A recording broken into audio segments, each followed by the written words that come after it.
6, 7, 8, 10,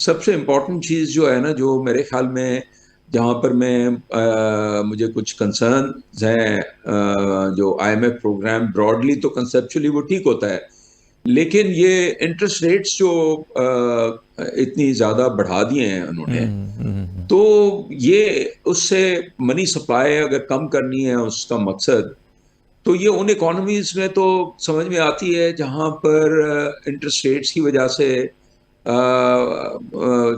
money supply اگر بہت زیادہ ہے اور لوگ پیسے لے کے، انفلیشن اس کی وجہ سے ہوتا ہے کیونکہ ٹو مچ منی چیزنگ فیو گڈس کے کانسیپٹ میں. لیکن ہمارے پاس جو ہے صورتحال یہ ہے کہ یہ اتنی زیادہ انٹرسٹ ریٹ ہو گیا ہے، اور سب سے بڑا بوروئر جو ہے وہ تو گورنمنٹ ہے.